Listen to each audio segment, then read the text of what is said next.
परवर्ती आलोचना को आसवा धनुजात्रा लाइव विश्व प्रसिद्ध बरगढ़ धनुजात्रा अष्टम दिन में पहुंची खूब धूमधाम रे चली यात्रा जमुची प्रत्येक दिन बरगढ़ धनुजात्रा और विश्व प्रसिद्ध धनुजात्रा रे लोकों भिड़ प्रबल रही कहीं समस्ते कंसक दरबार अर्थात मथुरा नगरी रे कौन सब चली से सब दृश्य जहाँ भी अभिनीत हो देखा प्रबल भिड़ रोचे कंस महाराज नगर परिक्रमा करुछंती हालचाल बुझुछंती अन्यपटे जदि देखिबे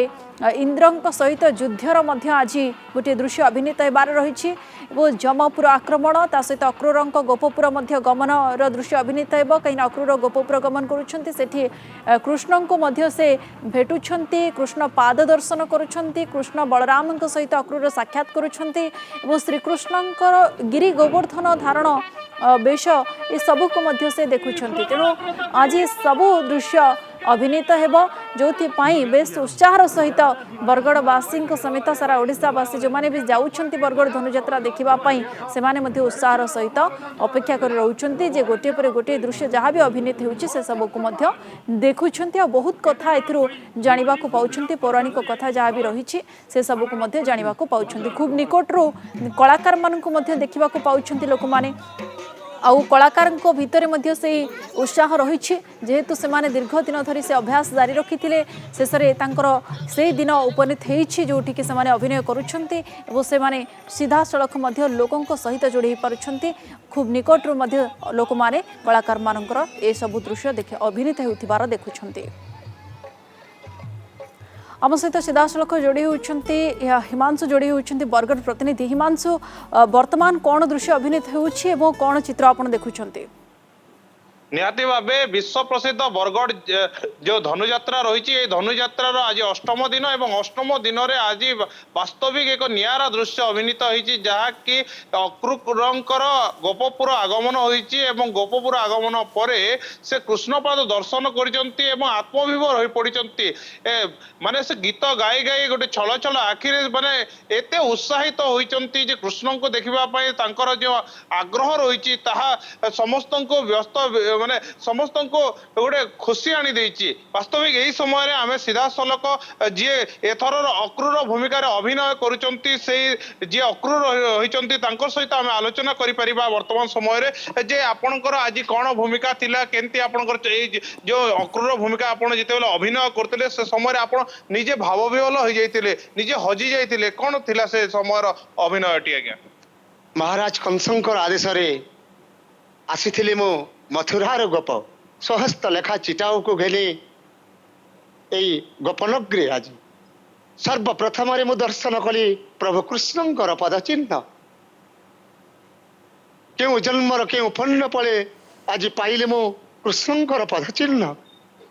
कृष्ण हे आज पाइछि अमूल्य रतन जमुना पड़िले नित्य वृंदावने देखिली कृष्ण पद चिन्ह प्रभु हे मुझे पाइछि अमूल्य रतन प्रभु कृष्णंकर पद चिन्ह दर्शन कला परे आसिले मु नित्य वृंदावने जो ही सदा क्रीड़ारत प्रभु कृष्ण बलराम किंतु एक आश्चर्य देखिले मुसेठी सर्वमय कृष्ण माधवी रे कृष्ण निपमूले कृष्ण कदम्ब मूल रे कृष्ण धेनुक मेल कृष्ण चिन्ह पारिली मु किए कृष्ण किए बलराम अति अनुनय विनय होई प्रभु कृष्ण को कली मु गुहारी सर्वशेष मोहरी अंतर वेदना जानीपारी प्रभु कृष्ण बलराम आसी मो सम्मुखरे होइली जिह्वा एवं सुमधुर स्वर रे पचारिले मते कह अक्रूर रे मथुरा नगर खबर भोले अछंती की मधुपुर प्रजा भोले अछंती की मधुपुर प्रजा कंस मामुंक व्यवहार कुह अक्रूर रे ମଥୁରା ନଗର ଖବର। ପ୍ରଭୁ କୃଷ୍ଣଙ୍କୁ କହିଲି ମୁଁ ଧନୁଯାତ୍ରା କରୁଛନ୍ତି ମାମୁ କଂସାସୁର, ନିମନ୍ତ୍ରଣ କରିବା ପାଇଁ ଆସିଅଛି ମଥୁରାର ଗୋପ, ନେଇଯିବା ପାଇଁ ସହିତରେ କୃଷ୍ଣ ବଳରାମ। କୃଷ୍ଣ ମୋତେ କହିଲେ ଚାଲ হে ଅକ୍ରୂର, ଯିବା ଆମ୍ଭେ ପିତା ମାତାଙ୍କ ନିକଟେ, ତାଙ୍କୁ ଏ ସମ୍ବାଦ ଜଣେଇବା ଆଜି।